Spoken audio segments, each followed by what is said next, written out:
Mbrëmja që duhej të ishte një tjetër kapitull i zakonshëm brenda shtëpisë së Big Brother Kosova, u shndërrua papritur në një nga momentet më të rënda dhe më të tensionuara që ky format ka përjetuar ndonjëherë.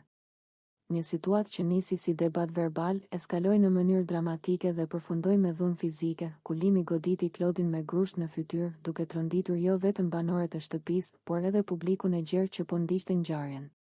Gjithçka ndodhi brenda pak sekondash, por pasojat dhe jehona e këtij momenti pritet të zgjasin shumë më gjallë.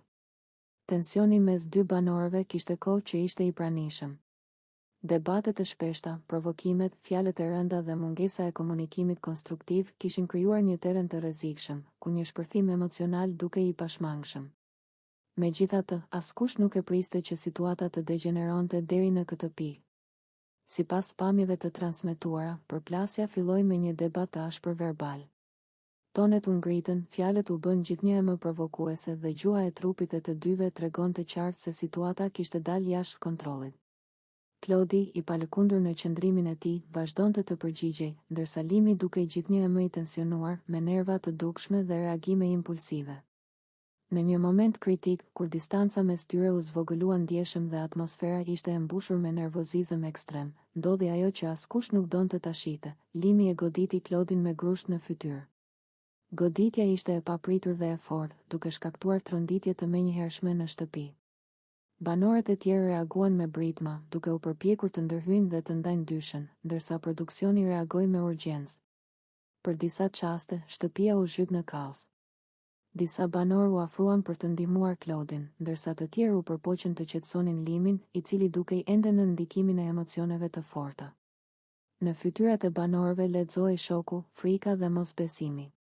Askush nuk fliste, por gjithçka kuptohej nga heshtja dhe reagimet e tyre. Ky incident ngreshu më pikpyetje të mëdha. Big Brother është një eksperiment social, një lojë strategjie, durimi dhe menaxhimi emocional. Por kur dhuna fizike hyn në lojë, kufit e argëtimit thyen dhe situata merr një dimension serioz. Publiku pret konflikt, debat dhe dramë, por jo goditje fizike. Kjo është një vijë e kuqe që, sapo kalohet, ndryshon rrjedhën e gjithë lojës. Reagimi i publikut ishte i menjëhershëm. Rrjetet sociale shpërthyen me komente, reagime të ashpra dhe debate të zjarrta. Shumë shikues e dënuan ashpër veprimin e Limit, duke kërkuar masa të rrepta dhe përjashtim të menjëhershëm nga loja. Të tjerë tentuan të analizojnë situatën më thellë, duke përmendur presionin psikologjik, izolimin dhe stresin e vazhdueshëm që krijon jeta brenda shtëpisë. Megjithatë, pavarësisht shpjegimeve, shumica bien dakord për një gjë: dhuna nuk justifikohet në asnjë rrethan. Nga ana tjetër, Klodi u shfaq i tronditur, jo vetëm fizikisht, por edhe emocionalisht. Të jesh viktimë me një akti të tillë përpara. Mbrëmja e djeshme nuk ishte thjesht një tjetër natë argëtimi apo një moment i zakonshëm në dritat e skenës. Ishte një mbrëmje që la gjurmë, një mbrëmje që foli më shumë me gjuhën e trupit se sa me fjalë, dhe ku vëmendja e të gjithëve u përqendrua te afrimiteti i dukshëm mes Lëndrimit dhe Suanitës. Që në momentet e para, mënyra se si ata u afruan me njëri tjetrin, energjia që shkëmbyen dhe natyrshmëria e kontaktit fizik, e bën të pamundur të mos binin në sy. Në kërcimin e tyre, çdo lëvizje dukej e sinkronizuar, jo vetëm teknikisht, por emocionalisht. Prekjet nuk ishin të rastësishme, as të sforcuara, ishin të buta, të kujdesshme, plot ndjeshmëri. Ledhatimet në krah, afërsia e trupave, mënyra si sytë takoheshin dhe qëndronin për disa sekonda më shumë se zakonisht, krijonin përshtypjen e një lidhjeje që shkon përtej një performance të thjeshtë. Ishte një komunikim i heshtur, por shumë i fuqishëm. Ajo që ra më shumë në sy ishte rehati që të dy shfaqnin pranë njëri tjetrit. Nuk kishte siklet, nuk kishte distancë të panevojshme. Përkundrazi, çdo gjest tregonte siguri, besim dhe një lloj tërheqjeje të natyrshme që nuk mund të fshihej. Publiku, edhe pa dashur, u bë dëshmitar i një kimje të rrallë, një kimje që nuk aktrohet lehtë dhe që zakonisht lind spontanisht. Lëndrimi dukej më i qetë se zakonisht, më i hapur emocionalisht. Në mënyrën se si e udhëhiqte kërcimin, por edhe në mënyrën se si afrohej Suanitës, vije re një kujdes i veçantë, një respekt dhe një butësi që flasin shumë. Nga ana tjetër, Suanita rrezatonte siguri dhe elegancë, duke ju përgjigjur çdo lëvizje me të njëjtën ndjeshmëri. Buzëqeshjet e saj nuk ishin formale, ishin të sinqerta, të ngrohta dhe shpesh shoqëroheshin me një shikim të thellë që fliste vetë. Shumë kush e vuri re se gjatë gjithë kohës, ata dukej sikur ishin në botën e tyre. Zhurma përreth, muzika, njerëzit e tjerë, gjithçka dukej se zbehej përballë lidhjes që po shfaqej mes tyre në atë moment. Kjo është pikërisht ajo që e bën njësitu. Atë të tillë të bie në sy, kur dy persona arrin të krijojnë një univers të vogël vetëm për veten, edhe në mes të një ambienti plot njerëz. Tërheqja mes lëndrimit dhe suanitës nuk ishte vetëm fizike. Ajo që e bëri edhe më të dukshme ishte intensiteti emocional që përcillej në çdo lëvizje. Gjuha e trupit është shpesh më e sinqertë se fjalët, dhe në këtë rast, ajo tregoi shumë. Afërsia e tyre nuk dukej e planifikuar apo e imponuar për sy të tjerë, dukej e natyrshme, e lindur nga një ndjenjë reale. Në rrjetet sociale dhe mes të pranishmëve, komentet nuk vonuan. Shumë e pan këtë kërcim si një shprehje të qartë të një lidhjeje të fortë, ose të paktën të një interesi të ndërsjellë që po merr formë. Të tjerë u shprehen se një kimi e tillë është e rrallë dhe se nuk mund të kalojë pa u vënë re. Pavarësisht interpretimeve, një gjë është e sigurt, ajo që ndodhi mbrëm nuk ishte e zakonshme. Ka momente kur arti, vallëzimi dhe emocioni bashkohen në një pikë të vetme dhe krijojnë diçka që prek. Kur vallëzimi bëhet gjuhë e ndjenjave të pashprehura. Gjatë një prej momenteve më të komentueshme të mbrëmjes, vëmendja e të gjithëve u përqendrua tek vallëzimi sensual mes Eliones dhe kushtrimit.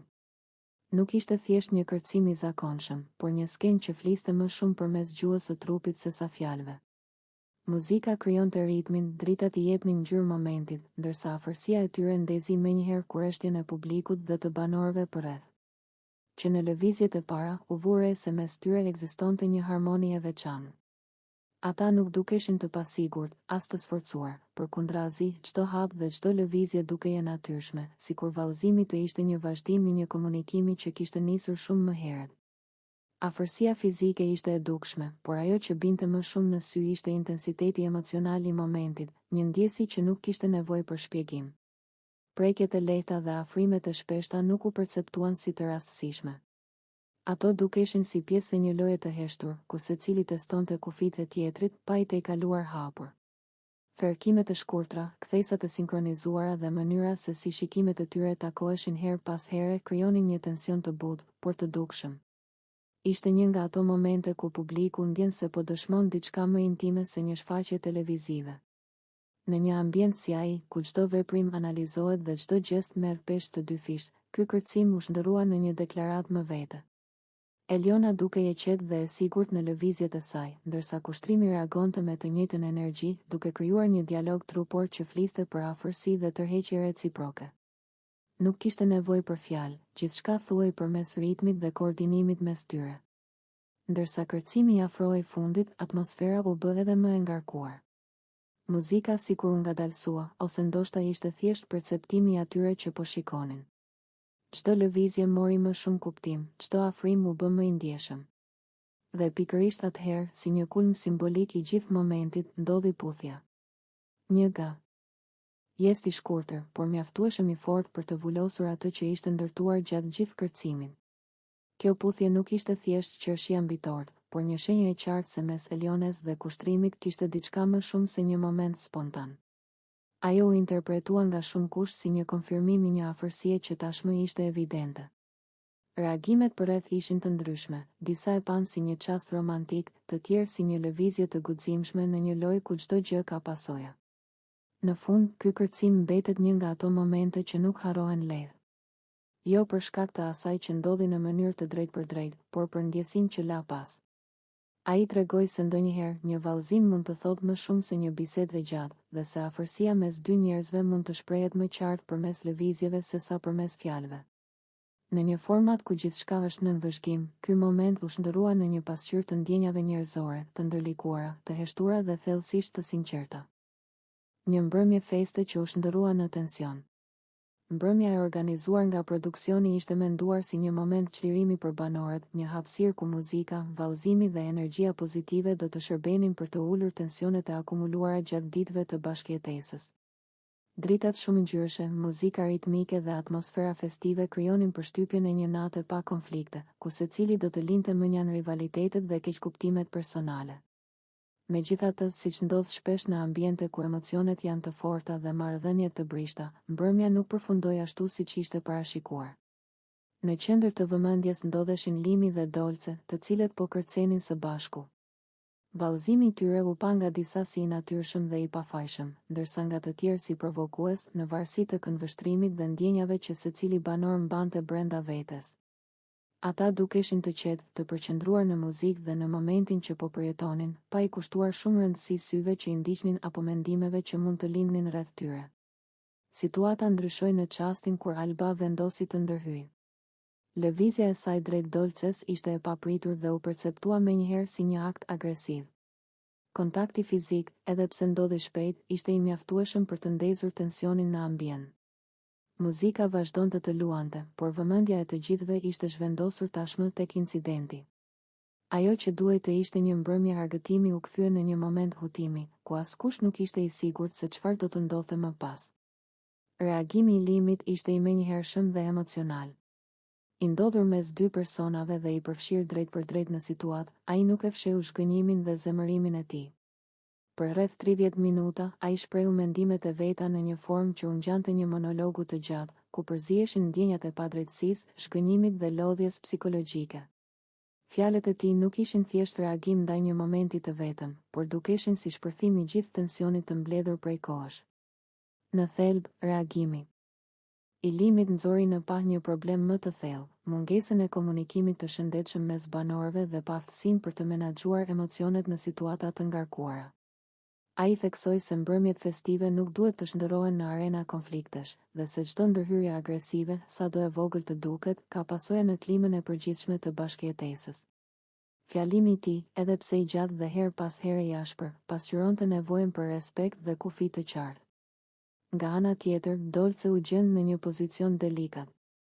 Si personi që u përfshi drejt për drejt në incident, ajo u bë objekt diskutimesh dhe interpretimesh të ndryshme. Disa e panë si viktim të një reagimi të panevojshëm nga ana e Albës, ndërsa të tjerë u përpoqën të justifikonin situatën duke aluduar për tensione të mëparshme. Megjithatë, fakti mbeti se ajo ishte goditur në një moment kur po merrte pjesë në një aktivitet të lejuar dhe të organizuar nga vetë produksioni. Alba, në këtë kontekst, u perceptua si figura që prishi ekuili. Një natë që theu rregullat e heshtura të spektaklit. Mbrëm vonë, në një moment që askush nuk e kishte parashikuar, kanalet e transmetimit live u mbyllën papritur, duke lënë publikun përballë një heshtjeje të pazakonshme. Në një format ku gjithçka është e hapur, e monitoruar dhe e ekspozuar, ndërprerja e menjëhershme e transmetimit ishte sinjali më i fortë se diçka serioze kishte ndodhur. Shkaku ishte një incident i rënd. Alba kishte ushtruar dhunë fizike ndaj Limit dhe Dolces. Një akt që jo vetëm tronditi banorët brenda shtëpisë, por theu edhe një nga parimet themelore të spektaklit, transparencën e vazhdueshme. Situata ishte e rëndë dhe e ngarkuar emocionalisht. Konfliktet verbale dhe tensionet psikologjike janë të zakonshme në një format si Big Brother, por kalimi i kufirit drejt dhunës fizike shënon një pikë kthese. Mbyllja e kamerave nuk ishte thjesht një vendim teknik apo procedural, ishte një pranim i heshtur se realiteti kishte dalë jashtë kontrollit të skenarit të zakonshëm televiziv. Për herë të parë pas shumë kohësh, publiku nuk ishte dëshmitar i gjithçkaje. Pas incidentit, shtëpia u mbështoll nga një atmosferë e rëndë. Banorët, të tronditur dhe të hutuar, u përballën me pasojat e një situate që askush nuk dëshironte ta përjetonte. Limi dhe Dolce, të prekur drejt për drejt nga dhuna, u gjendën jo vetëm përballë dhimbjes fizike, por edhe asaj emocionale. Ndjenja e pasigurisë, frika dhe zhgënjimi u bën të dukshme, ndërsa Alba, si protagoniste e aktit, u kthye në qendër të një stuhje reagimesh. Hapja e kanaleve live rreth 30 minuta më vonë ishte një moment po aq domethënës sa edhe mbyllja e tyre. Publiku u rikthye në shtëpi, por jo në të njëjtën realitet që kishte lënë. Atmosfera kishte ndryshuar rrënjësisht. Nuk kishte më muzikë, të qeshura apo biseda të lehta. Në vend të tyre kishte heshtje, fytyra të lodhura dhe një ndjesi kolektive se diçka e parikthyeeshme kishte ndodhur. Në ato momente pas incidentit, banorët filluan të hapeshin emocionalisht. Të Limi foli për ndjenjen e padrejtësisë dhe për faktin se dhuna, pavarësisht rrethanave, nuk mund të justifikohet kurrë. Fjalët e tij nuk ishin thjesht një reagim ndaj goditjes fizike, por një reflektim mbi presionin e vazhdueshëm psikologjik që një ambient i tillë ushtron mbi individin. Dolce, nga ana e saj, u shpreh e tronditur dhe e lënduar, duke theksuar se ajo nuk e kishte imagjinuar kurrë që një konflikt brenda lojës mund të arrinte në një nivel kaq ekstrem. Situata u bë edhe më e rëndë për shkak të faktit se ky ishte një rast i rrallë dhe i pazakontë në Big Brother Kosova. Spektakli, i njohur për dramat, debatet dhe përplasjet verbale, rrallëherë ka përjetuar ndërprerje të transmetimit për shkak të dhunës fizike. Ky precedent ngre pyetje të forta mbi kufitë e lojës, përgjegjësinë e produksionit dhe ndikimin që izolimi dhe presioni i vazhdueshëm kanë mbi shëndetin mendor të banorëve. Nga perspektiva e publikut, kjo ngjarje solli një ndjenjë pasigurie dhe konfuzioni. Mbyllja e